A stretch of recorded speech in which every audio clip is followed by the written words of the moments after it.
All right, people. Your boy man Mike here with the AFN crew, Feli Sports Podcast. Uh, I'm not at a loss for words. These types of games go down like this with the Saints. It happened last year. We were the beneficiary last year with a last second kick from Young Wei Koo. This year it was Lutz with the clutch kick. But like I said, man, this game is always like this with the Saints, and like I said, like at the end of the day, man, there was a couple of things about this game that kind of irritated me. Is that the fact I didn't like how um, Tyler Algier was, he didn't start the game. I thought that was an idiotic play. I thought that was an idiotic decision to have him not, because Cordero Patterson is a great player, but we use him as the sole like he was the sole playmaker on the offense. Offensively, the offensive line they did well. I thought the running game did exactly what it was supposed to do. But when it came down to it, one mistake in my opinion, and everybody else can take off. But one thing did us in right now, and Dean Pease decided that he wanted to play prevent defense. I don't know why he decided to do that. We'll wait till the press conference to kind of figure that out, to see how he responds to that. I thought our linebackers were okay. I thought they were pretty bad in coverage, to be honest. But he kind of took that away. He used a lot of pressures up front to kind of get them to think less. But I think, like I said, it was a good game for the most part until that fourth quarter. Dean Pease decided to give um, your boy Crab Legs more time. I don't know why he decided to do that. Like I said, I'm interested to see what he says. But hey, man, what y'all got? I need a band-aid.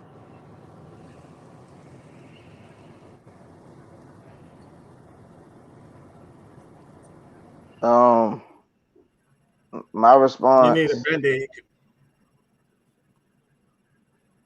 Go ahead. Go ahead. I was just saying my response. I do agree with what you were saying as far as with DNPs, because like you had them under fire all game, no rhythm whatsoever. Like this man, like you had Jameis on the ropes. He had nothing, absolutely nothing. The pass rush, like we gotta look at it, people. We had 18 sacks last year. We got 4 today, so that was a plus. um, which was an improvement on that part. But you cannot take your foot off the gas. This has been a lingering thing for the Falcons literally since 2015. We somehow, somewhere, we got to break this. We got to break getting a nice lead and then getting comfortable and try to play prevent defense, which ultimately leads to us taking a loss. And offensively, the only problem I had about offense today, we ran the ball well, true. I'm gonna need Mariota to learn how to slide. Bro got to slide. That was, I will say this, I felt like that was also a turning point in the game. That we got a turnover, we driving downfield, and then you lost the ball because instead of you just sliding like a normal quarterback, you want to try to dive forward, and then the ball got punched out. I mean, we all know how the game goes. The game is about turnovers. They were +1. Mm-hmm. They had 2 fumbles forced, which they recovered, and then we had a fumble that was forced that we recovered. So the game name of the game is turnovers. There was +1. There you go. There you go. But I will agree. If I'm going, it's a team effort, no doubt. Everybody play their part. But if we gonna sit here and say why did we lose, I'm gonna have to put most of that on Peas. You preached about us not being a bad defense. You tired of that crap, this, that, and third. And for most of the game, you only gave up maybe like 130, 140 yards. And then you let Jameis just go dumb in the fourth quarter. Well, we both ended up with 300 plus yards on offense. That is bad. That looked like the same defense, even though it's not. We definitely improved, but you cannot have that. You cannot have that. I'll let somebody else talk on this. Black, Yeah, what you got? covered everything. You covered Oh, never everything mind. that. Go ahead. Can y'all hear me? Go ahead. Yeah, go ahead. Yeah, you covered everything, LT. Well, everything I wanted to say, man. Like, and this is one of the reasons why Mariota was hurt a lot in Tennessee. You want to take these hits, bruh. Slide, dive. Like, you don't need to be trying to go head up against defenders like that. Like, take what you can get. We was already in the red zone. If anything, worst case scenario, we would have kicked the field goal, had 29 points. Could have still won the game with 29 points. But the biggest culprit in this game is the defense. We became, the Falcons of old under an old coaching regime because we want to play bend don't break defense. We broke. We broke. We were letting Jameis get 20 yards, 30 yards here, and I'm like, bro, in the first half, he wasn't getting nothing. That was -2 in passing yards. Mm-hmm. We cannot allow our defense to just go like that just because we up by 2 or 3 touchdowns. Like, you still got to keep your foot on their throats. That's all I got to say. Black, Jew, one of you guys. I'll let Blackberry go first since I just jumped in. I got a few things.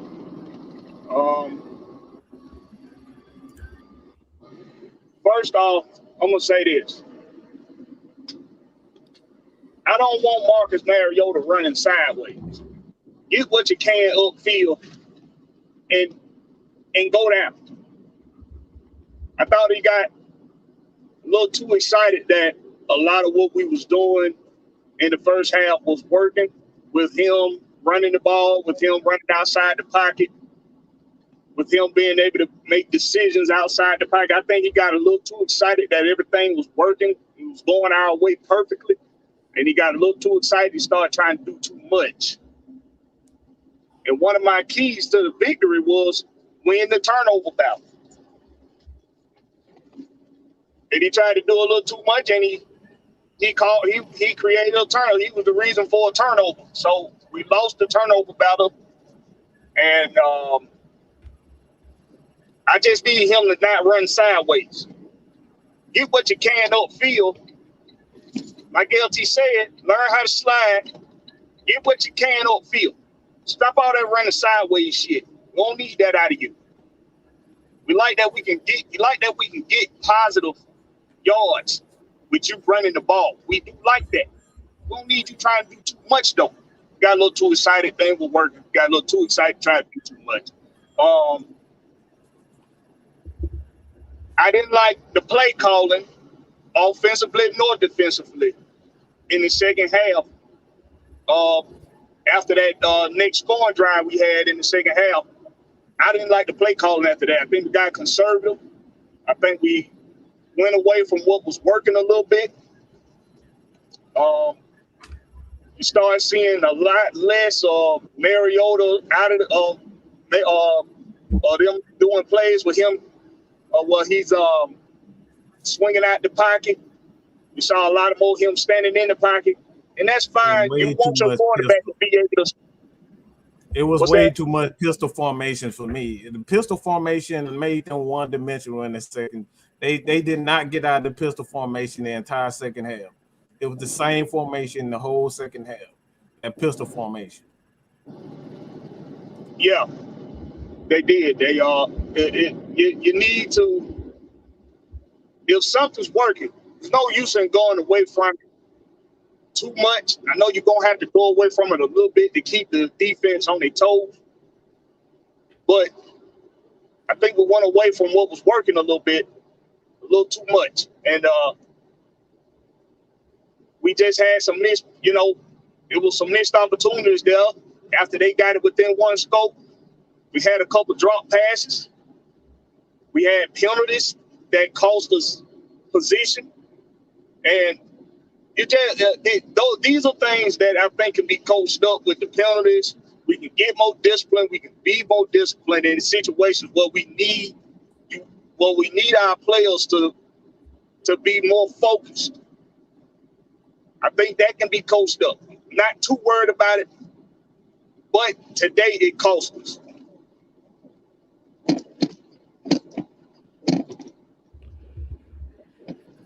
I got a lot else to say, but I'm a little low for words. Go ahead, Jude. So first off, what's good, fellas, man? Mike, you said it best on Twitter. We went away from what was working. I think it was Don in here talking before I came in, and I'm disappointed that we didn't continue to bring the pressure. That was really what was in my keys to victory. Was if you pressure Jameis Winston, you rattle him, you make him inaccurate. We seen earlier in the game at halftime they were -2 as far as passing yards. We were controlling the tempo of the game. We were controlling the line of scrimmage.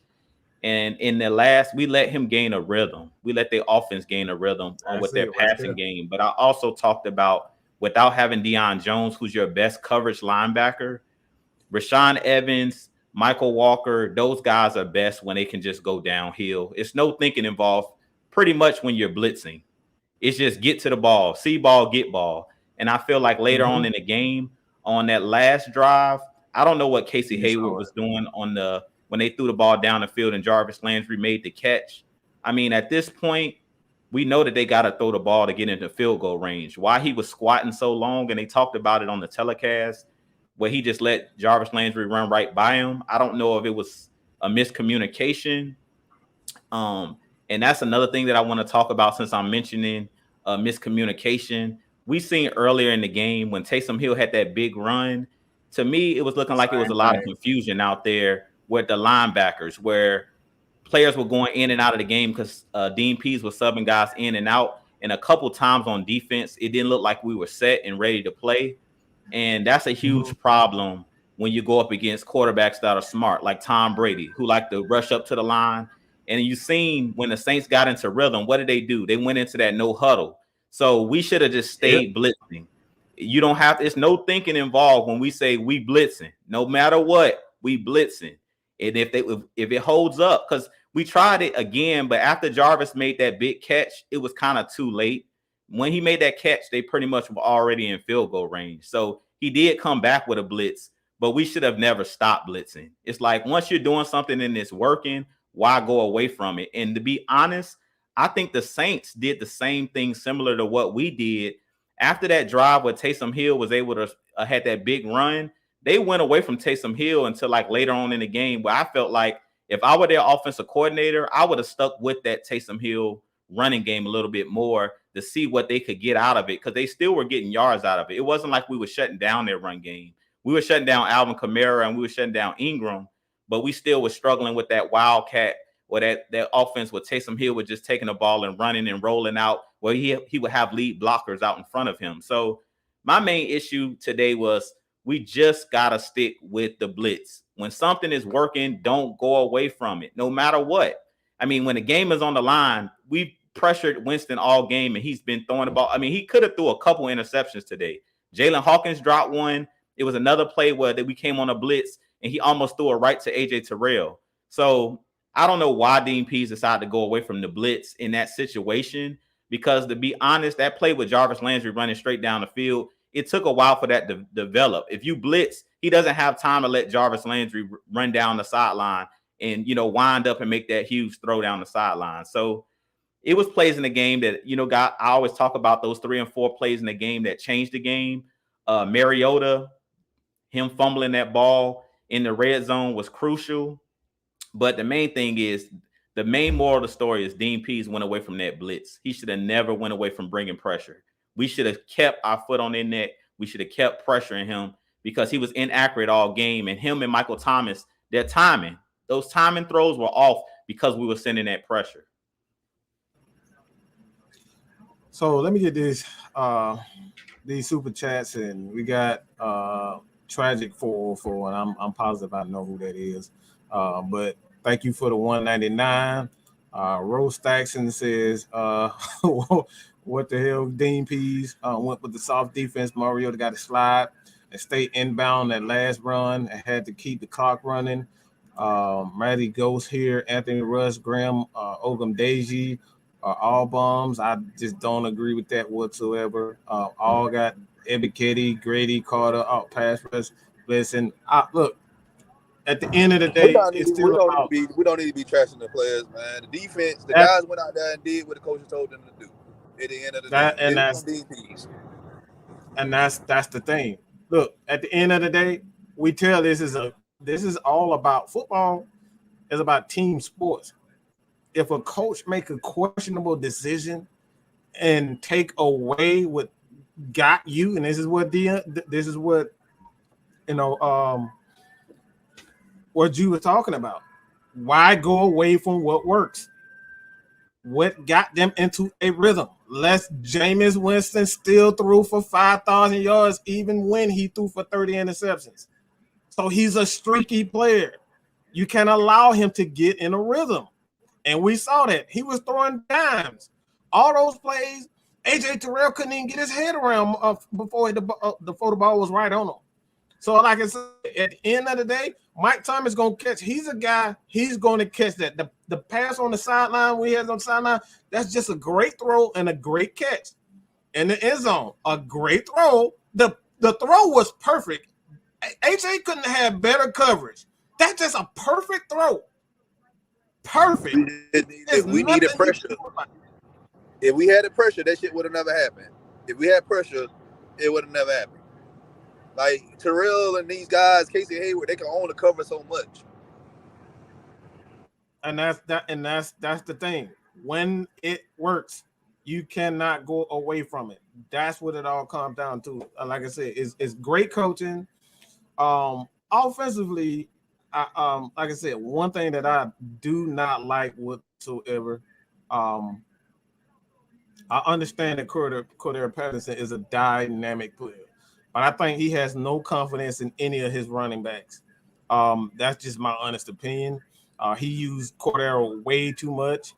And this is another thing that we was talking about with his offense. His offense is designed to be, you can't have a lot of mistakes in his offense. It wasn't too conservative, in my opinion, because the same plays that he was calling in the first half, he called in the second half.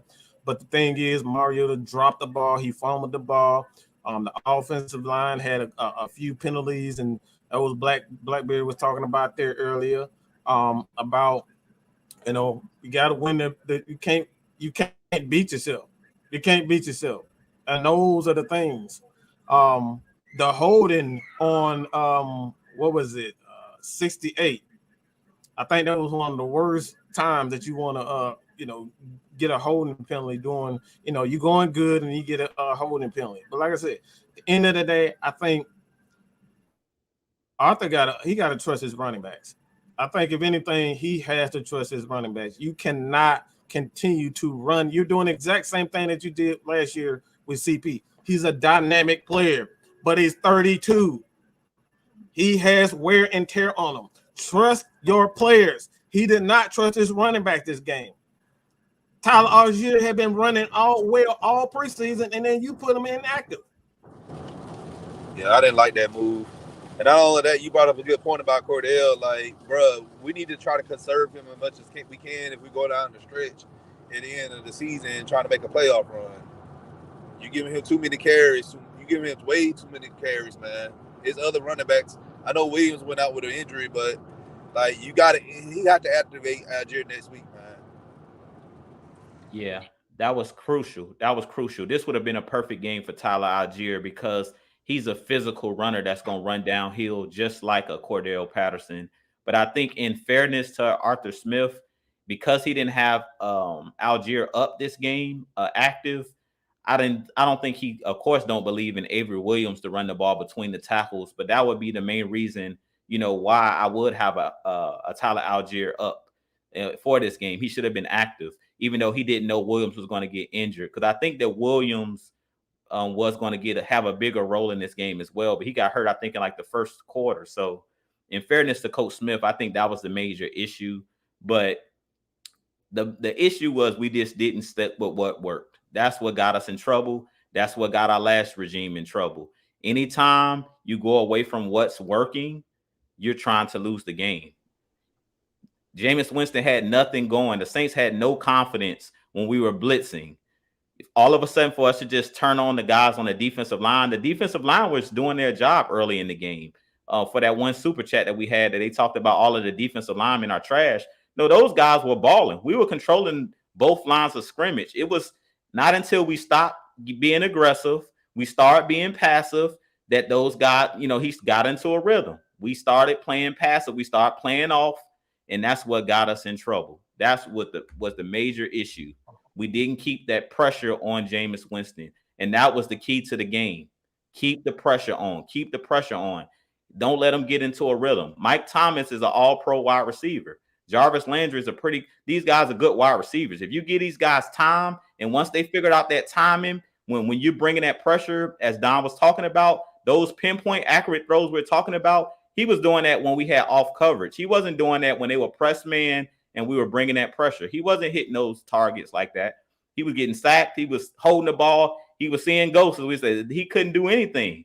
It was when we let up that he actually got into that rhythm, and then it was over. Once you let a streaky player get hot, look, good defense, better offense. We can't expect our corners to cover all day.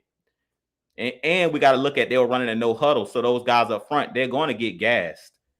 Grady Jarrett, AK, those guys up front, they got gassed in the fourth quarter. And how many times have we seen that in the past regime? When you're playing out coverage and you just rely on those front four to get there, when they go up tempo, your guys are gassed because that ball's coming out quick. So, I mean, and you're absolutely right.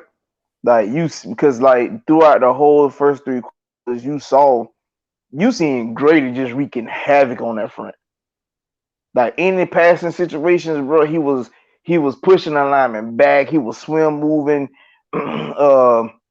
splitting the double teams or whatnot. He was getting back there.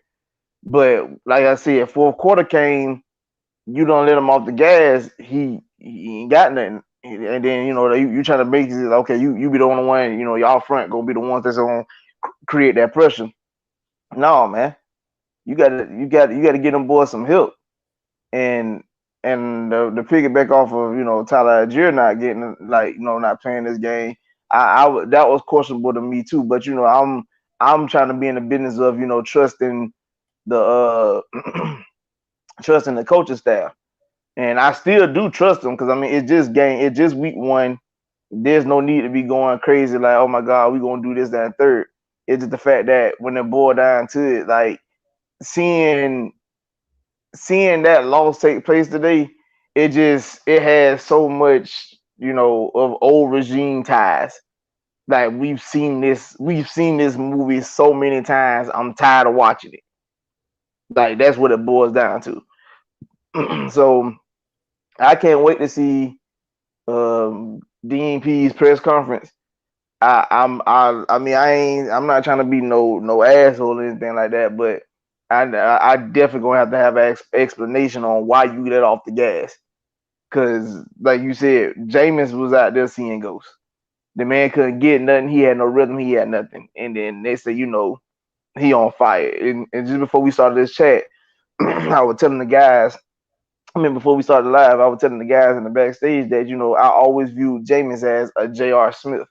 And what I mean by that is J.R. Smith was one of those basketball players that when he cold, I'm talking about he an iceberg. But when he hot, he hell. And that's Jameis. You seen that it was like a tail of it, like you seen that for 3 quarters he was cold. I'm talking about iceberg couldn't hit the broadside of a barn. But the minute he got going, it wasn't no stopping him. And we have to fix that. We have to fix that. Go ahead. Go ahead, Travis. Go ahead. We have to fix that. We have to fix Really, truly, I just need Mariota not to be taking so many shots, dude. We got a 17 game season. You ain't gonna last taking hits like that. Like you were taking too many hits for my liking in the first game of the season. Like literally the first game of the season, where you taking hard shots. No, sir. You want to dive and get extra yards, bro? Just slide. If they hit you, that's an extra 15. Do what you need to do to protect yourself. The league is dedicated. The league is predicated for you to be protected. So if you take a shot while you sliding, guess what? That's a penalty. But you have to protect yourself. That is the main thing. Protect yourself. Stop trying to be superhero. This is why it didn't work out for you in Tennessee. This is why it didn't work out. You was a backup in Las Vegas, but at the end of the day, when it boils down to it, you just can't have this keep happening, dude. You have to protect yourself. If you don't protect yourself, you're gonna get hurt, and you're gonna cost us games. I ain't trying to put the fumble on him, but that do hurt. Like Mike had mentioned earlier, a false start penalty that was like inside the 5 hurt us, and then a driver we were driving and he fumbled the ball that hurt us. You have to protect yourself. We got to quit shooting ourselves in the foot. We have got to stop that. I don't even think did we really even get penalties on defense today? Because I really didn't see much. Now defensively, most of the penalties came on the opposite side of the ball. Yeah, and that's and like I said, that's the thing. One of the things about Arthur Smith, he doesn't like turnovers. He does not like our quarterbacks and our players to make mistakes. You're going to the bench, so I know this was a sore subject in last week a few, but this is football. This is why we say, man, like things change from week to week. If he continues to turn the ball over as much as he did, because today I think it was at least 3 mistakes by Mariota, if I'm not mistaken. It Almost was. those are 3 turnovers. You can't win like that when your quarterback is making mistakes, missing. You're not handling the. It was a fumble. He mishandled the snap, which is another fumble, and something else. I know I'm missing something else, but those you can't win football games with your quarterback making those type of mistakes. So I know a lot of people are wondering, and now he's just gonna have to take that L because guess what? You think Jim Schultz ain't licking his chops right now? He gonna be right there saying to himself, "What about Desmond Ridder? When is he gonna see it?" Because look, Marcus did this to himself. You got to protect the ball, and you can't make stupid mistakes. If you just slide, more than likely the Falcons get a touchdown on that possession. But he took that away and they're fumbling. So you don't get anything from that. That's another score. You're taking points away with those mistakes. And those are crucial mistakes in crucial positions. So Arthur really got something. He got something to think about now in the quarterback position. Like I said, you can't not have your starting quarterback. Now I think he's going to have the second game to really, to kind of to prove himself, see what he does against the redeem himself against the Rams. But if those turnovers, continue at the quarterback position, we're going to be seeing Ritter a lot faster, a lot quicker than what we anticipated. Let me get this one of the super chats. 706 dog. They just need to learn how to close games out in 3 minutes of the game while the wheels falling off. Look, like I said, I think they know how to close the games out, but the coaches can't. Again, turnovers, crucial turnovers in crucial situations. And I think the biggest thing in this game is Dean Pease. The biggest thing is just Dean Pease for me. That's what really sticks out this entire game. You cannot allow Jameis Winston to get in the rhythm. You cannot allow any quarterback to get in the rhythm. And I think that's what it comes down to. They allowed him to just sit back there, and they found. I mean, look, let's be honest. That was a desperation move to go to that hurry up. That was a desperation move to go to the hurry up. That was the last resort because they had tried everything. They came in running the ball. Falcons, eventually adjusted to Taysom Hill running the ball. They were doing the short, the short passing game. Falcons adjusted to that, but when he took the blitz away, that's when you started to see them get in a rhythm.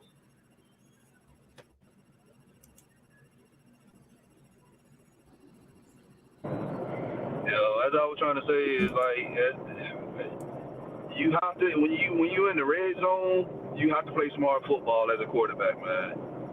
You have to once again. I know we keep hopping on Mariota, but he should have slid right there, man. He should have slid a dive.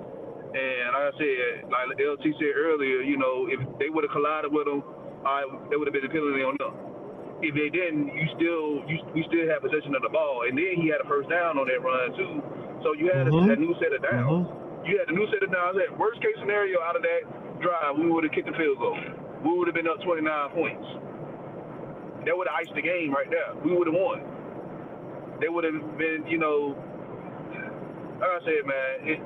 With that situation, he has to play smart football in the red zone. So next week. Oh, Dave Ragone, he got in his ass on the sideline when he saw that. Yeah. I don't know if you guys paid attention, but Dave Ragone lit a fire in there. That was dumb. I saw it. I saw that. And like we said, man, you already got your job taken in Tennessee, all right? And you have a young quarterback that everybody got their eyes on behind you. You're not making your case and saying that you need to be the starting quarterback of the Atlanta Falcons when you're going out there in crucial moments, fumbling the ball. Not only, like I said, on that play right there, they gave the ball back to them, but also on the snap when it was 3rd and 1. 3rd and 1 right there, we could have converted and had more downs, and we could have went down the field and tried to do something. But hey, it is what it is, man. We just gotta on to the next team and see what we gotta do, and we're gonna be straight. And that's pretty much it. Yeah, it's disappointing as it is that we didn't get this. I think it's still warranted to say that we got a lot to build on. We got a lot that we can build off of watching this game. I think the run options are going to be there. The option to run the ball is going to be there all year for us. We just got to be smarter about when we run the ball, who we giving the ball to. We've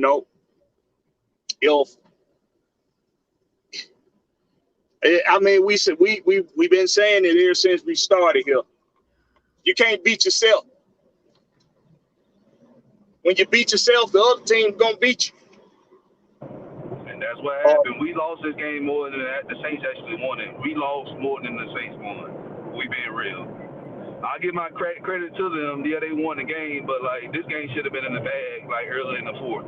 We should have came out of there with a win. The score should have been 29. The score should have been 29 doggone 17 or 29-18. That's what it should have been.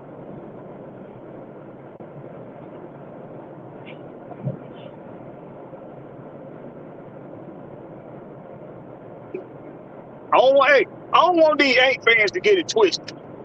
Y'all came out with this win, but I don't want y'all to get it twisted. If we make smarter choices coaching on the defensive side of the ball, smarter choices coaching on the offensive side of the ball, and if we get Mariota to make a couple more smarter decisions, y'all don't win this game. Y'all didn't. We were the better. I really feel like we were the better team in this game, and we let it slip past us. We let this game slip out of our hands. Mm-hmm. I honestly, I'm right there with you. I just think the Falcons is a better team. Honestly, looking at this game, they completely dominated both sides of the ball, and that's just like I said, the game was lost on Mariota fumbled the ball on that first down. That game is over. The Falcons have all the momentum right there. He fumbled the ball. All you have to do is slide, but he's trying to do his best Cam Newton impression, run over guys and all that. Like, look, bro, at some point you got to play smart. Sometimes you got to take the 2. You don't need the 3-pointer. All we needed was a 2. We needed a layup. We needed a rebound. You trying to do superhero stuff. So, like I said, I like DPs. Looking at this team, I'm gonna be just like honest. I don't think even that one play, even DPs going to a soft coverage. Like I said, if anybody's most at fault in this particular game, I will have to say DPs. But even with that mistake, the Falcons had opportunities to continue to run the clock out and score touchdowns. They didn't do that. They fumbled in key situations. They had penalties in key situations. The game of football is about picking up your team. They didn't do that. We also had drop passes as well by the receivers, which it is for what it is. Though you throwing to Hodge and guys like that, so but still you got to execute on offense. Another. Honestly, I think the offense, the offensive game plan was good. Outside of players going out there executing doing what they need to do. Go ahead, LT. I just want to say, but I think the reason why we didn't really see nothing call for him much because they pretty much like the Saints defense had pretty much zeroed in on Kyle Pitts. Mm-hmm. Like, and you could tell that's one of the reasons why the running game was so successful early on in the game. They had zeroed in on Kyle Pitts, and that's why we was able to take shots downfield and whatnot. We definitely got to figure out a way to get him involved. But like I said, of course, I understand where it comes from. Like we're not gonna overdo it just for the sake of saying we got we giving the ball to him because that just don't make sense. You know what I'm saying? I don't like anybody don't know we ain't trying to force nothing if we ain't got to force it. So, but I've definitely got to see what's going to be the game plan from here on out because I know a lot of fans or a lot of people probably figured that Kyle Pitts was just going to have this monster game today, and then you see where he was pretty much non-existent. But like I said, that goes with the fact that the Saints know he's a quality. He's a damn good tight end. I mean, they seen firsthand last year he did hurt them, so they're looking like this. We can't allow this man to hurt us again. So, like I said, it's gonna be some improvements. I know a lot of folks was probably expecting a win against the Saints today, and we didn't get one. Listen, we still got a full season to play. We got a rematch again later on down the road. It is what it is. But ain't no need to just focus on whether we won this game or not, because at the end of the day, we still got the rest of the season to play. Let me address this this comment right here. DNP's he's just talking about culture change. The culture has been changed. This is a young football team. They got pressure. They hit him all day. They hit him all day. We haven't had pressure in a long time. But you still have to play smart football. You can have all the stats. You can have look at the last game. Look at the NFC championship, the AFC championship game against the Cincinnati Bengals. Them dudes had like 9 sacks. But in other areas of the game, they were flawless. So again, the culture has been changed, but you still have to learn how to win games. I think that's the biggest thing. Good teams and great coaches know how to win games and not make mistakes. Tom Brady doesn't make mistakes. Matt Ryan don't make mistakes. Drew Brees don't make mistakes. Peyton Manning, those guys don't make mistakes.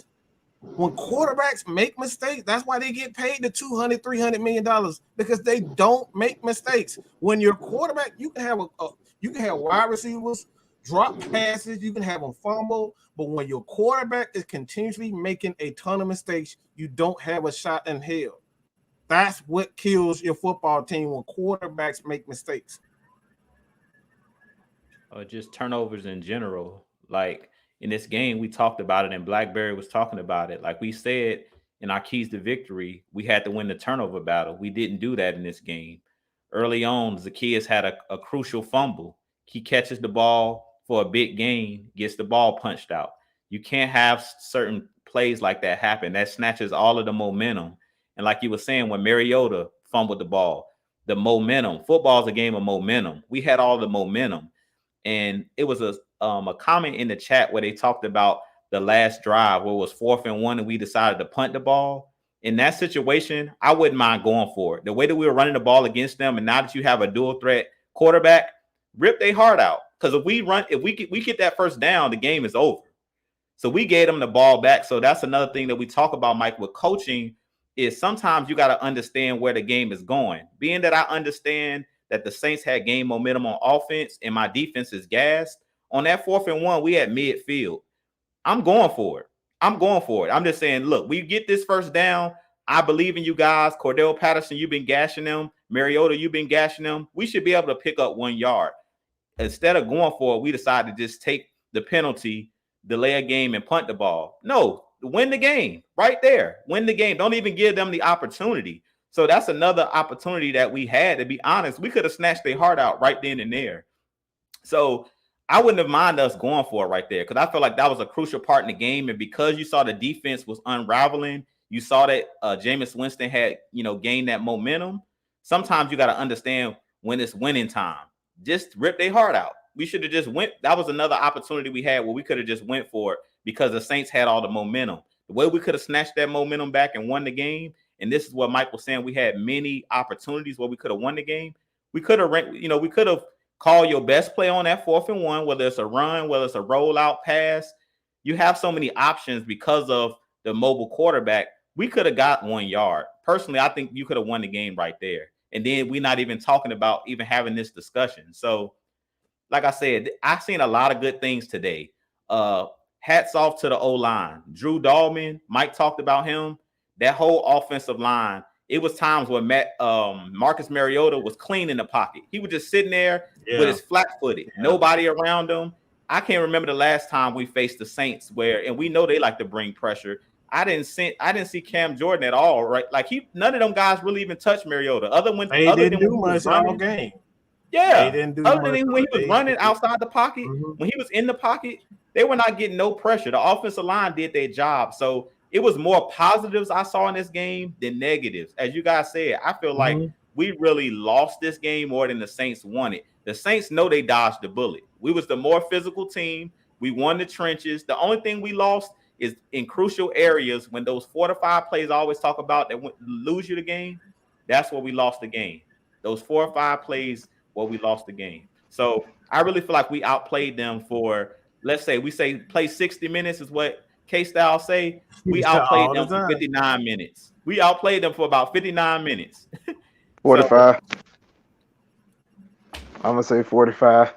45 minutes. Yeah, we outplayed them all the way up until the tail end of the game. So I feel like I'm not worried about this Falcons team at all. From what I've seen today, the only thing that I don't like about it is you got to win the games where you have that momentum. Like we had this game. You outplayed them the whole game.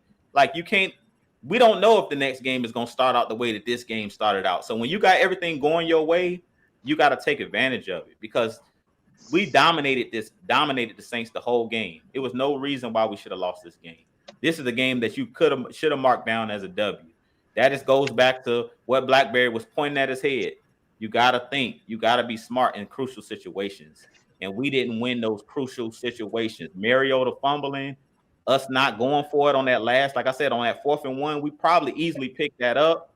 It's so many other ways where we could have won this game. So many plays that was out there that could have been made. Dropped interception by Jalen Hawkins. Like I said, it was just so many plays in this game that we left on the table. And that's where the game was lost.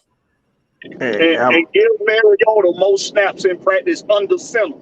Exactly. Give him most snaps under center in practice, please. I'm gonna agree with you as well, Juju, because let me tell you, man, like the terminology, like you said, that 4th and 1.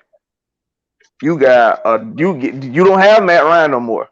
You have a dual threat quarterback. So if you ran a read option or whatever, make that end choose. Make him choose. Now, if that's the one time I need Mariota to be physical and go get that yard, that's it. Not any other time of the game. That play is when I want you to lower your shoulder to go get a yard. But the rest of the game, protect yourself. But you are absolutely right. On a 4th and 1, you could easily get that first. And like you said, it's not like the Saints been stopping it. I don't even think they might have had maybe one tackle for loss the whole game. And that mainly because I think on that play when they did get it, Cordero was trying to find a hole and he slipped. Yeah. He hurt his ankle, I think, on that play because he ran off after that play. He tried to, he slipped. And then the other play is when Mariota fumbled under center and they got right. He was like no gain. Parker Hesse in the end zone, in the red zone. He got the false start in the red zone. And Falcons were, I think they was like a yard or two away from on the goal line, and then he ended up getting the false start, and they ended up again. Those are that's why I say I'm not disappointed in Arthur Smith at all because he did enough to win the game. But when you got players that are making individual errors, you can call it. There's no such thing as a perfect call. But as an offense and the defense, you can play a perfect game. And we just didn't play a perfect game at the end of the day. You got to be able to call. When your number is called, you got to make more positive plays than negatives, especially in the crucial moments. And like I said, we just didn't do that. And like I said, we allowed Jameis Winston to get in a rhythm. And like I said, we can say you can say whatever we want to say about him. But we know he can make them NFL throws. Those throws against AJ Terrell, like I said, that's great coverage, great hands by Michael Thomas, and he is a legit receiver. I still think, he's going to have some trouble this year because he looked mighty slow. And that's going to be a problem. I don't think they're going to be able to count on him the way that they think. They're going to have to design a lot of stuff to get him on because he did not look healthy again this game. But when you get that ball in his vicinity, that dude, he gonna bring that thing in. He gonna bring that thing in. And like I said, the dude he was unbelievable in that fourth quarter. Him and Jameson, those guys were unbelievable in that fourth quarter. They got in the rhythm, and the Falcons just couldn't do anything to get them out of that rhythm. I think Jude was absolutely right when he said, all right, we got to rip their heart out. I think in that 4th and 1, that was the perfect time to kill that momentum. If you go for it, even if you don't get it, you cannot allow that ball to get back in Jameis and Mike Thomas' hand right there. Those are the situations. Like I said, it's his second year as a coach. This is his first year still with a lot of these weapons on it. And like looking at his play calling now, that's why I said about having CP running the ball. I didn't like that because he went back to what he knows. And that's something when you got young players, you can't go back to what you got to at least show something. Show those guys that, hey, I'm going to dial your number. And I like Avery, but he shouldn't be our star. He shouldn't be a running back. He should not be a running back for the Falcons. There was a couple of holes that I thought he ended up, he showcased that he was a 3rd, 4th string running back, and he had no business doing that in certain situations. Like I said, a great game plan by Arthur. He put together a great game plan that absolutely worked. But when you make mistakes at the quarterback position, I tell people this all the time. Matt Ryan did not make mistakes in that second half of the game. He doesn't make mistakes. He doesn't make mental mistakes. Those are the things that send you to the Super Bowl. That right there is what gets you into the Super Bowl and consistently in playoffs and 60,000 yards. Not making those subtle. We always say this: the small, intricate details of football. That's what lost us the game this time. The small, intricate details of football. So, I'm gonna add to that too. What I'm gonna say, all I'm gonna say is we've been preaching literally for like the last few years since we all really just started really doing shows together. We've been preaching for the last few years situational football, and we failed in that department today. So that has to get that. We have to go to the drawing board, and we have to figure out how can we be successful in situational football. That way, when this type of stuff comes up again, we ain't gonna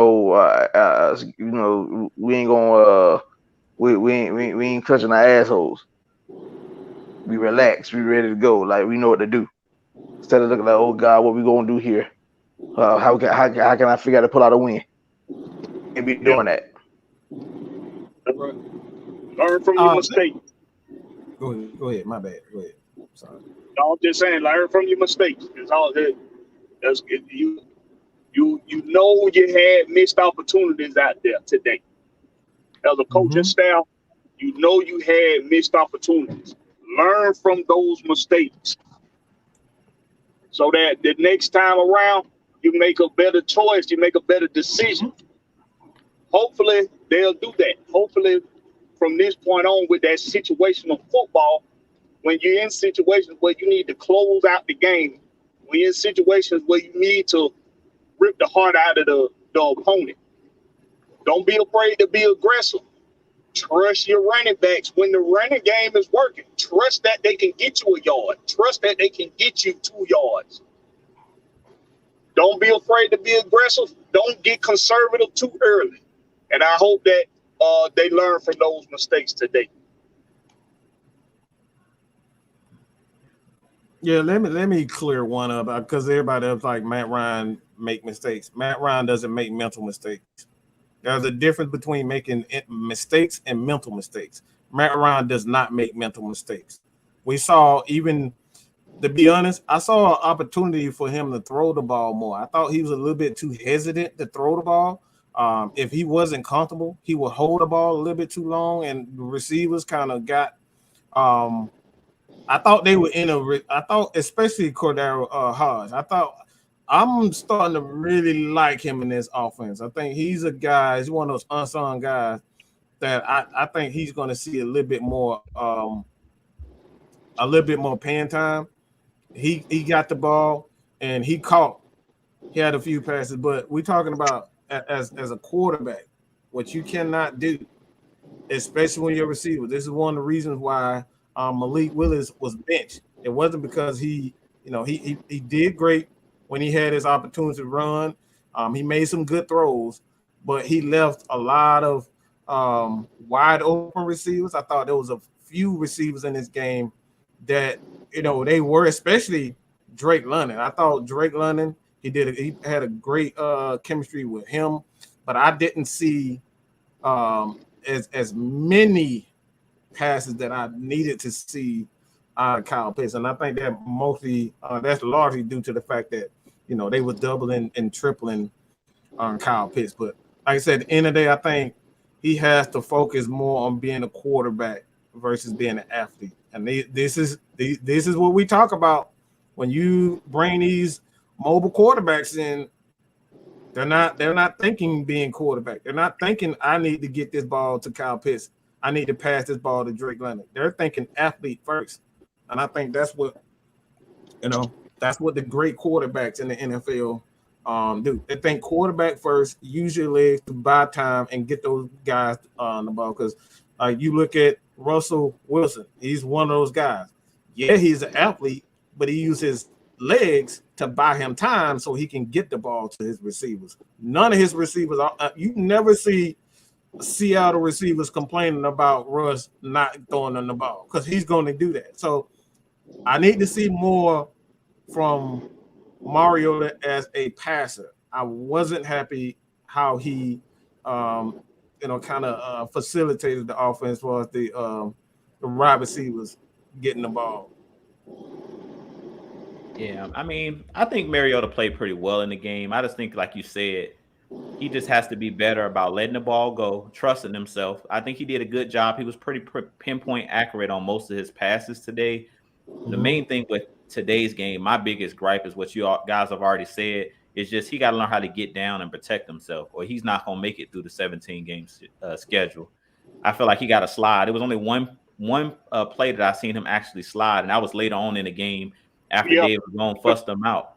It's like, yeah, dude, just get down. Like you taking all this unnecessary punishment. Like just slide, get outside the pocket, run out of bounds, slide. There's no reason for you to be trying to truck guys. You're not a running back. Just get down. Like they said, they protect the quarterbacks, but once you become a runner, it was too many times to me where he was just running downfield, taking too many unnecessary, too much unnecessary punishment.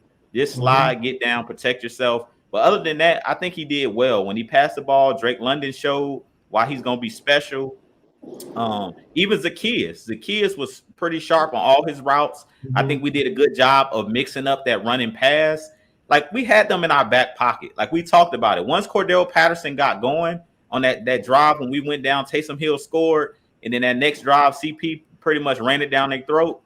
We had that run pass option was destroying them because they had to bring that extra man down in the box because they couldn't stop Cordell Patterson. I mean, he was out there just bullying people. I'm like, man, that dude is a straight man. Like the way he did Honey Badger, he was like, them guys didn't want to tackle that man. He was out there. Yeah, he would run like a bat. Like, man, that dude was looking like a bat out of hell. The way that he was hitting him, like we talk about Mike Davis not knowing how to hit the hole. He was hitting that hole coming 100 miles an hour. Like, I was like, this man is a freight train, man. Like, that dude coming down. I wouldn't want to tackle that man coming downhill. How he was hitting them holes, he was coming downhill. So I'm like, we're going to be fine. Like I said, we dominated them. Let's be real. We dominated them. The Saints, when they're in that locker room, they like, man, we really dodged the bullet. They know that we had.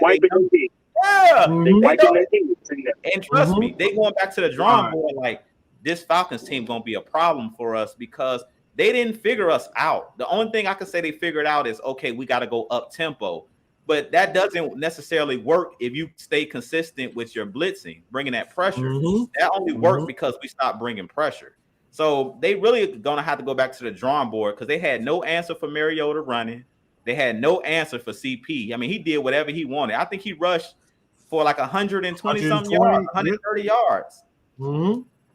And we know when we had TJ Jones for the State of the Saints on, I seen when y'all had him on, he was talking about how they hadn't given up 100 yards rushing. Or they only gave up like 100 yards twice last year. I mean, Cordell made it look easy. He almost had 100 yards rushing in the first half. So this team is going to be fine. And that's one thing that I think you can we can help hang our hat on is that running game. 200 yards rushing. They had 200, like I said, they had 400 yards total, 416 yards total, and 200 yards rushing. So, like I said, I'm not worried about Arthur Smith and his ability to call plays. At the end of the day, you got to execute, man. And I think we had way too many mistakes. You cannot have mistakes. And be aggressive. Like we blaming Dean Pease, that's also goes on Arthur Smith as well. As I said, at the end of the game, 4th and 1, be aggressive. You're an offensive-minded coach. Most offensive-minded coaches, Andy Reid, Kyle Shanahan, they going for it right there. 4th and 1, we running the ball for over 200 yards. We going for it. If you stop us, you stop us. But 9 times out of 10, as I always say, when the game come down, it's a 4th and 1, 4th and inches. That's when palms get sweaty. That's when backsides get tight. We seen late in the game where they had that holding penalty on Lattimore. Like everybody get nervous when it's 4th and 1. Everybody gets nervous. So you got to go for it right there. I mean, the game is on the line. You make the first down, you win the game. You don't rely on your defense. You know, we still had that opportunity. So I feel like those are the situational football situations where you got to know, okay, they got the momentum. We got to take the momentum back. And I think that was the time in the game where we should have went for it. We shouldn't have put the defense back on the field because really we didn't possess the ball for that long, and the defense at that point was gassed. And to me, the offense had the advantage the whole game. Like they weren't stopping us. We were winning the trenches. We were controlling the trenches. You can run a quarterback sneak right there. We seen Mariota scoring that quarterback sneak. A 4th and 1, you get under center. You tell everybody push. You tell the running back or the fullback, push me. We're going to get this 1 yard. Like the way we're controlling the line of scrimmage, we're going to get that 1 yard. We'll go back to what Blackberry was saying. You got to trust your offense. You got to trust your guys. In that situation, I'm putting that ball in Mariota's hands. I'm either running an option or I'm just saying we're going to run a quarterback sneak. That's probably what I would have did. Went heavy and just say, everybody push up front. Mariota gonna sneak behind me, and that's when you put your head down. You want to put your head down all game. This is where we need you to stretch that ball out, get this yard, and let's get out of here with a win. Because after that, you want a victory formation. They had no time out. Some numbers. Let me read some numbers for you, and this is what come down to it. All right. So we're gonna read a few numbers, and I think this is, the true essence of football. The Saints were 3 for 3 in the red zone. Falcons were 2 for 4. Penalties 8. Both teams had 8 penalties. One team had 1 turnover, Saints, and the Falcons had 2. The time possession for the Atlanta Falcons, 33 minutes to their 29. So it all come down to it. This is what Drew always says. Always come down to those 2 to 3 plays during the game that loses or wins you the game. That's what it comes down. If Mariota does not fumble, this game is done. It's over. You can continue to run the clock. It's over. So, like I said, Arthur, we can say what we can say about Dean Pease and Arthur, but those players still gotta make plays. They gotta make plays. They didn't make plays. They made crucial mistakes at the wrong time. Like I said, but man, they had so much pressure. Like I said, we talk about changing the culture, man. I've seen that. I am impressed with what I've seen from this team. We still got a long way to go. I think there's going to be problems. We got to make sure that we really clean up a lot of things, as K Styles joined us. But I think we need to clean a lot of things with our passing game and the quarterback. We got to make sure, like Blackberry said, we got to make sure that he gets on the center because he looked like absolute ass. he looked bad on the center. He looked like he hadn't been on the center in a long time. That's what happened when you stand in the pistol all game, Mike. He was in the pistol all game. That is Coach Smith's fault. He calling the plays, get out of pistol and get in the I formation. Because now when the game on the line, he ain't. You know what I'm saying? The dude snapped it right into his stomach. Like this dude ain't been under center all game. He been so used to being in the pistol in the shotgun formation. Now it come down to a crucial moment. You ain't did it. You know what I'm saying? So that's repetition. You know what I'm saying? So at the end of the day, like you said, players make plays, coaches coach. So I ain't giving Mariota no excuses. At the end of the day, he gotta be better. That was winning time. One more stat. This right here, like I said, I'm not worried about the Atlanta Falcons, but this is one more stat. Guess how many sacks the Falcons gave up? 0. So I'm not worried about the offense. We're good, but we gotta clean up the mistakes. And this is a young team. I know it hurts, Falcons fans. All right, trust me, we all hurt, but there's a lot to look forward to. This is a young team. Like if anybody knows us, the Saints know their team, and it always comes. It was the same thing last year. First game of the season against the Saints, we end up, with the beneficiary of that win, kicking the field goal. So, like I said, this happens. This happens. So, like I said, I'm proud of it. I love the pressure up front. I think AK-47, that dude is gonna be a superstar. Let me just say that. That dude gonna be a superstar, man. That dude is special. He was in the backfield all night, and not just one side. He wasn't just playing the right side. He was playing the left side. He was all over the field. He just continued to get pressure right along with Lorenzo Carter, the Georgia product. Man, them dudes were flying all over the field, man. Anthony Rush. If I normally give a game ball. I'm gonna give a game ball right now. I gotta give my game ball to Anthony Rush. He played big boy ball. They did not have a success. They ran the ball on the outside. Okay, that's how they got it.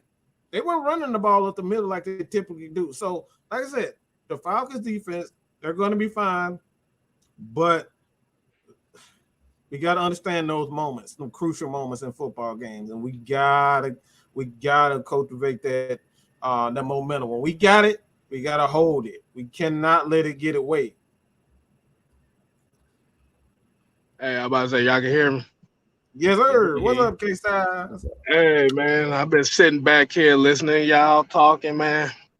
And I know probably people see me on screen like, damn, why the hell he ain't said nothing? Um, really what this game come down to, just like what we always say. How many minutes is there in the football game? 60 60. minutes. All right. 60 minutes, man. So Hold on. Let me say this real quick. Look, turn my bro. Like, if y'all expecting AFN, Jew Talk Sports, 6-man K-Styles, if you're expecting us to run away from shit, you got the wrong mother pluckers, okay? We don't run from anything.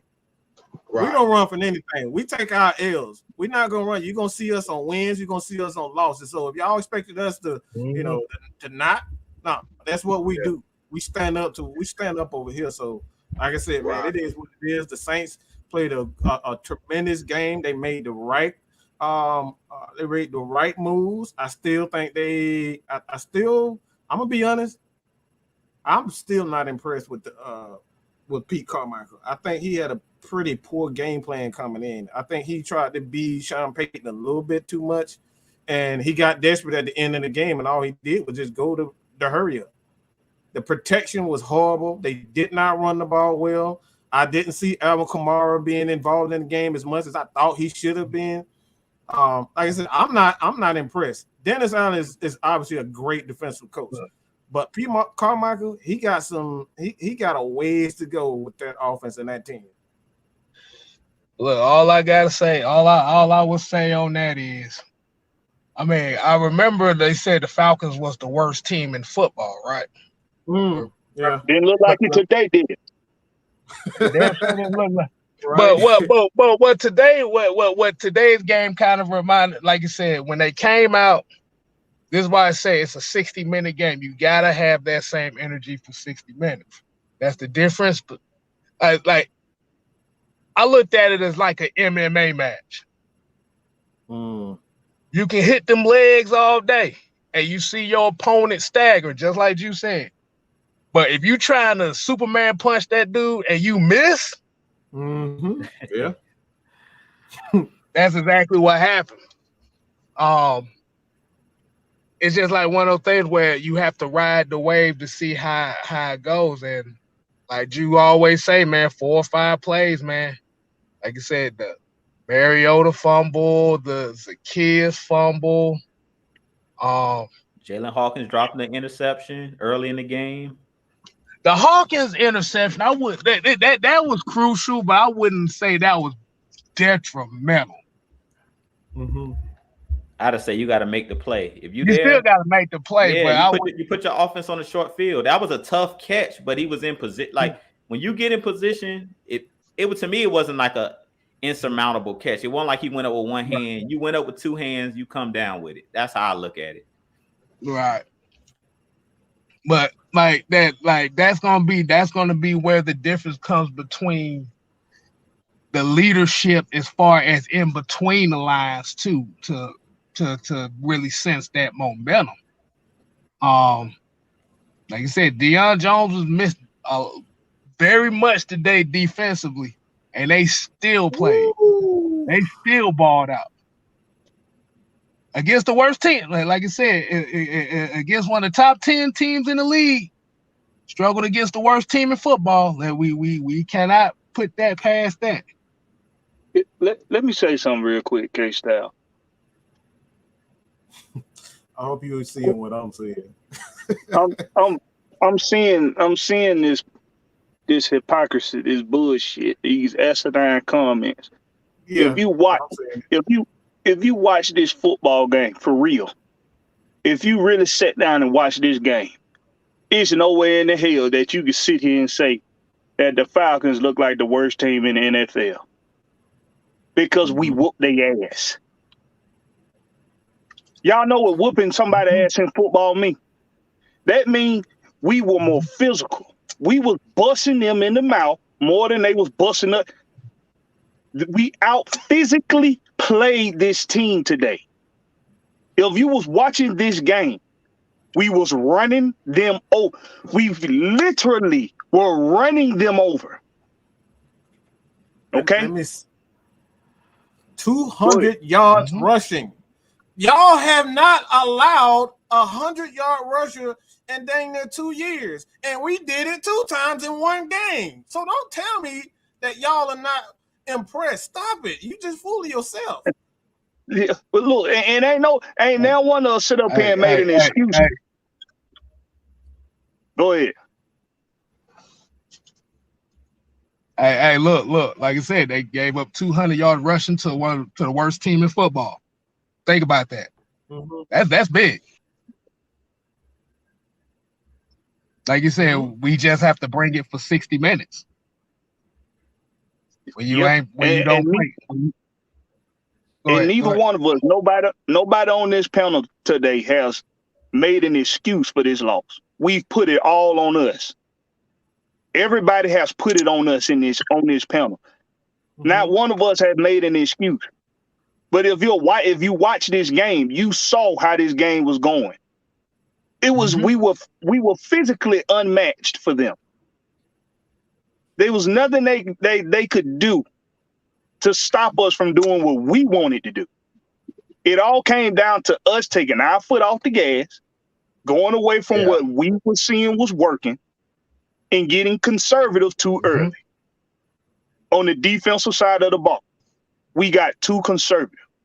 We got too conservative on both sides of the ball. But nobody on here has made an excuse for this loss. Yeah, y'all still won. Okay. But if you was watching this game as a Saints fan, ain't nowhere in the world you can't tell me you was doing this. So looking. Oh no, please. Them boys was quiet. Mother was quiet. If you was watching this game, your ass was sweating beads because you was getting your ass whooped. And you know it. So you can sit here and be tough in your little texts and in your little comments. You can act real tough down there. But your team know. They in that locker room and they in there and they know they got some bumps and some bruises today because the Falcons were whooping their ass. They wiping the sweat off their heads. Oh, yeah, and don't forget, we got to see y'all again. Don't forget that. You got to get this ass whooping again, and this time we gonna close it out because this coaching style they gonna learn from these mistakes today. Yeah. So count your days, Saints fans. Count your days. Y'all ain't in the swamp today. Y'all gonna be in the swamp next time. This is a second-year head coach. He's gonna make mistakes, and like I said, he's learning his personnel. Like I said, most of these guys. We got a couple of guys in their second year with him, but most of these guys are on the offensive side of the ball. They in their first year with him. Outside of CP, that's what we were talking about. Like, him having to get familiar with those guys. He knows what plays to call to get the ball to a Michael Thomas. He knows how to get Alvin Kamara and that offense going. He knows that. This is his second year with Jameis Winston. So he understands that already. So at the end of the day, like I said before, Saints played a wonderful game. They played a wonderful game. They closed things out when need be. That's what good teams supposed to do. You're supposed to close out when you need to. They didn't start out the greatest. The Falcons didn't start out the greatest. But it's all about ending, how you finish. It's all about how you finish. It's like I said, can you withstand the storm? That's all it comes down to.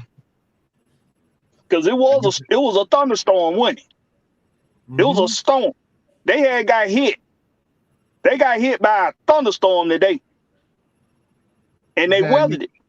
Hats off to them. Yep. But the thing about it is, they sent a message. Best believe that. They sent the Falcons sent them a message. And that was a message that they weren't ready for.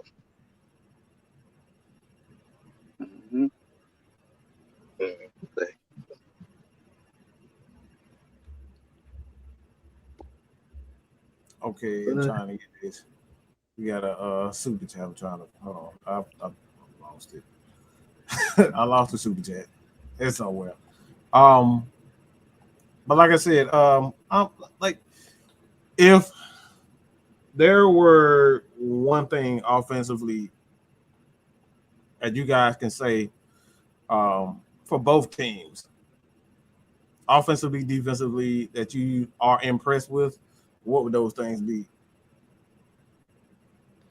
Okay, so I guess I'll start it off, Mike, because I had to get ready to get off, Mm-hmm. jump off here. But I'll say for the Falcons, it was mainly the offensive line in the running game because we talked about it um, during the preseason. I kind of talked about it with you guys offline. It's like I didn't know based off of the competition that we played, even though we played against NFL teams, we had the Lions, the Jets, the Jaguars. I'm like, okay, these teams are not probably going to be playoff teams, so I wanted to see how the Falcons would stack up against top competition. And I do consider the Aints top competition as far as we know they always have a stout front seven. And to see the way that we had our way with them. And that's why I say I don't worry about the trollers that are in the chat. The people that's trolling. As Blackberry said, and like I said, they know they dodged the bullet. CP was having his way, and he was yelling and screaming and talking junk in their face while he was doing it. It wasn't like he was just quietly. When you said it was a thunderstorm, he was letting all of them know. DeMario Davis, whoever wanted some, he said, I'm coming through here 100 miles an hour. Who want to try to tackle me? Yeah. None of them was trying to see that man. And the Honey Badger, I consider him a dog, but CP was the top dog today. He let all of them boys know, like, I run this. I'm coming through here. Who wants some of this? They were making big. Look, Jonathan Vilma was calling the game. He's a former Saint. He was saying on the telecast, like, they ain't trying to see CP. I see a lot of business decisions out there. He a former Saint saying that. He said that. They ain't trying to see CP. CP all about his business. He coming downhill 100 miles an hour, and he said, I see these guys making business decisions. So I say that running game is what I'm excited about because we know good teams, the running game and defense travels. In the playoffs, when it get cold outside, we know two things are going to hold up in football: running the ball and playing good defense. Mm-hmm. And today, that's what I saw. I saw solid defense. The defensive line, I believe, had 4 or 5 sacks, which I ain't seen in we don't know how many years. I mean, I was impressed with that one drive. The most sacks. You had the most sacks since 2000. Most sacks in the game since 2020. Yeah. So I mean, that's what impressed me about the offense and the defense is the trenches. You guys know I always say the game is won and lost in the trenches. When we had control of that game, we were controlling the tempo. We were controlling the trenches. When we lost the trenches, it stopped blitzing. That's when the Saints took back and the pendulum swung back the other way. For the Saints, I'll say in this game, what I'll give them the benefit of is that they kept trying different things, is what Mike was talking about. Mm-hmm. They seen that nothing was working. So what did? They made adjustments. They seen like, dang, we can't run the ball. Alvin Kamara can't do nothing. Okay, they tried Taysom Hill, and to me, they went away from what was working because Taysom Hill actually was doing his thing. You heard Jonathan Vilma, and I talk about it all the time. If you don't understand the game of football, listen to the people on the telecast, especially if it's a former player. Jonathan Vilma was saying, if I'm Pete Carmichael, I'm going back to that Taysom Hill. You pick up 3 or 4 yards here and there. Don't try to throw the ball because the Falcons are getting after it in the trenches. They're not giving Jameis Winston no time to throw the ball. Jameis Winston is inaccurate. His timing is off. So the biggest thing that I'll give the Saints credit for, and we always talk about coaching is very important, is they kept trying different things. And then once they figured out, okay, let's go up tempo. Once they seen that, that was kind of working, they stuck with it. We seen once they went no huddle, I think those last 2 drives, they didn't go away from that. They didn't deviate. See them huddle up at all. They did not deviate. Once they figured out, okay, this is working, we're going to stick with it. We're not going back to Taysom Hill. We're not going back to Alvin Kamara. And that's why Mike's saying they went away from Alvin Kamara. Well, they seeing it wasn't working. So a smart coach will go away from your game plan if it's not working. So I'll say the biggest thing I've seen for the Saints is they made the proper adjustments. Now, their defense, I'm worried about their defense. I think them trading away C.J. Gardner-Johnson, and I talked about this on the Heavy Hitter Show, is a huge blow to that defense because we had our way with their defense. Like I didn't see nothing positive to me out of that defense. They weren't getting pressure consistently. They won't stopping our wide receivers because I seen Cordell Hodge getting open. I seen Zacchaeus getting open. Like you said, if anything, Mariota just wasn't letting the ball go. He was taking off, pulling the ball, pulling the ball down and taking off. But the prime example, and this will be the last thing that I'll say, the Saints play the Buccaneers next week. I just looked at the schedule. They're going to see what Mike was talking about great quarterbacks don't make crucial mistakes. Trust me, Tom Brady, once he find your weakness, it's going to be death by 1,000 paper cuts. Once he find that corner that can't cover and hold this guy, he going to keep hitting that soft spot. He going to keep hitting it. And now y'all going to see what Mike was talking about by great quarterbacks, they don't make crucial mistakes. Once they find that weakness, they don't deviate and go away from it. And that's all I'll say. So with the Saints, to me, they got a lot of work to do when it comes to the defense because I don't see anything that they can hang their hat on. What did they do well on defense today? They didn't sack us. They really weren't stopping us. I mean, we've seen a couple 200 yards rushing. We had 200 yards rushing. They didn't do anything right. So they didn't do nothing good on. Like I didn't see nothing on defense where I could say, okay, they can hang their hat on this. I really didn't see them do much. You can maybe say, okay, they took the ball away. We'll give them credit for that because they did punch the ball out on OZ. So they took advantage of I guess, turning the ball over. I guess that we can say they did that well. But far as like stopping us, I really feel like we shot ourselves in the foot. I really didn't see them stop our running game. They didn't stop our passing game. We did whatever we wanted to. To be honest, we just went away from what was working. So I really put this game on coaching. I really can't even put this on the players. And that'll be the last thing that I'll say. But I'm really impressed with this team because you guys know on my channel what I always say, the trenches. That's what I'm most concerned about. And in this game, I feel like the trenches on both sides, the offensive line and defensive line, dominated. And I'm really impressed with that. All right, Black, what you got?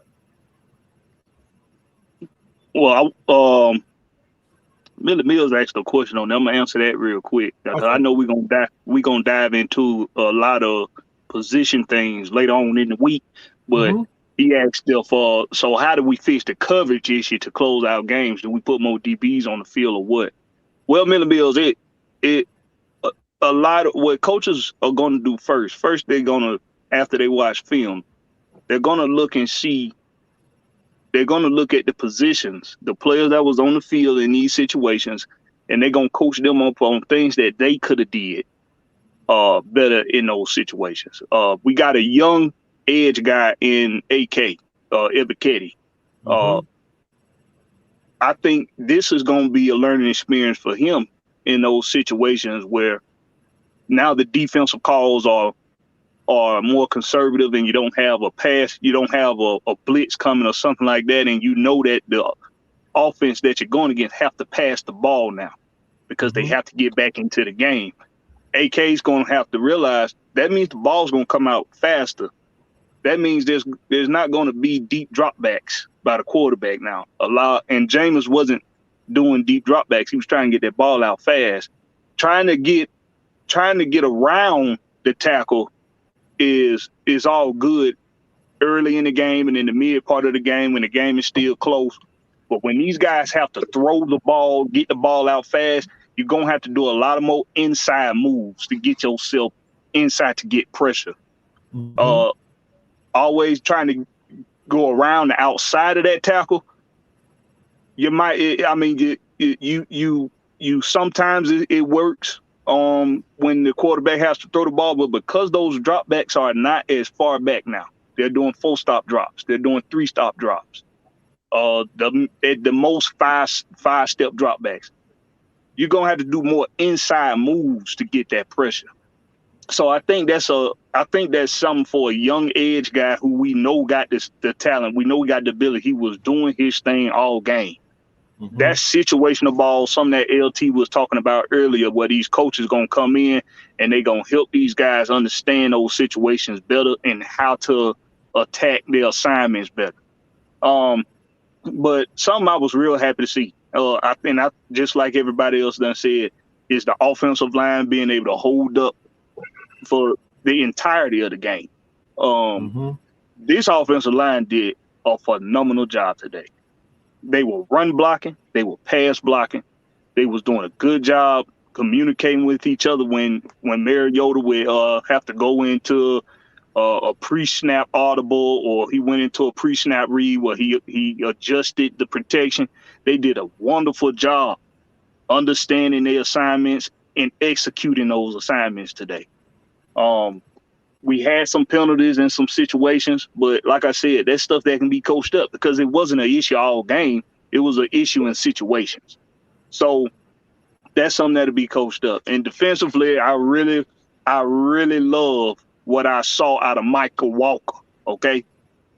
Michael Walker was doing the damn thing today, y'all. His assignment today was Alvin Kamara. He took him out the game. I don't think it's necessary. Blackberry, before you go on, talk about that play. Talk about that play on that screenplay. Talk about it, man. I seen that. I was like, that's why I had him as my X factor. Talk about that play. That could have been a huge play. It was him by himself, Juke. It was him by himself. It was him by himself out there with Alvin Kamara and about 3 offensive linemen. Mm-hmm. And he had to understand, I cannot allow for somebody to get in front of me on this play, because Alvin Kamara, if he get this ball, it was nothing but open field. It was nothing but open field for him to be able to get loose. Michael Walker shut it down. He shut it down. So, defensively, like I said, man, I don't have a whole lot of wrong with what went on in this game with the game plan. It was all about situational moments where we need to just make smarter decisions on how we gonna attack the football. And so that's what it is for me. That I was happy with the linebacker play. I was happy with the offensive line. We got a lot to build on. We would have better team here. We just let it slip through our fingers. Well, we're going to end it right now. So I thank everybody for joining us, man. This has been another successful season opener for us. I think we did a good job, man. No matter what, whether it's win, losses, we're going to be here. And at the end of the day, man, there's going to be positive. There's going to be negative. But as a fan base, I think today we showed up at that dome. They was rocking all day long on third down. And like I said, that played a tremendous impact on the defense. Like I said, at the end of the day, man, these guys still are young, so we're going to have to be patient. I know a lot of people ain't trying to hear that, but who the hell cares? Be patient. Go to another team. Be patient or go to another team. We young.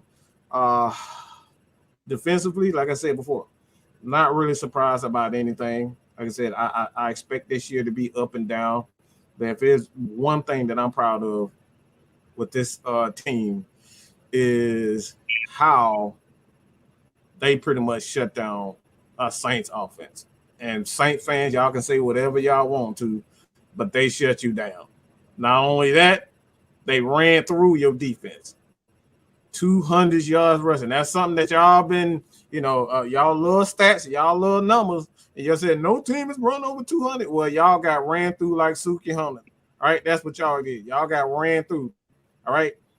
So, with that being said, offensively, got a ways to go. A bunch of young guys. But like I said, man, I'm disappointed we didn't get the win, but I'm not disappointed on how they building this team. 0 sacks. I don't think people understand that. 0 sacks. That's something that we've been praying for the last I don't know how many years, bro. They gave us 0 sacks to the Saints. To the Saints. You hear me? So man. That's all, man. If that's all, you guys ain't got anything else to say, we're gonna end it, man, and kind of watch the rest of these games. Hey, man, it's football Sunday. All right, we still got 4:00 game and it's the 8:00 game tonight. Hey, man, I'm about to go eat. I'm about to go lay down and watch me some ball. So I appreciate you guys for joining us. If you guys have not already, you can check out the link in the description for Manscaped, 20% off using the AFN code. Hey man, get your beard game going and all that type of stuff. Get shaved, get some, just get some stuff over there, Manscaped. So, with that being said, man, I'm out of here, man. I'm tired. I've been up all freaking morning. I did not sleep at all. But I'm about to hit the sack. All right, so I'm gone, man. Peace.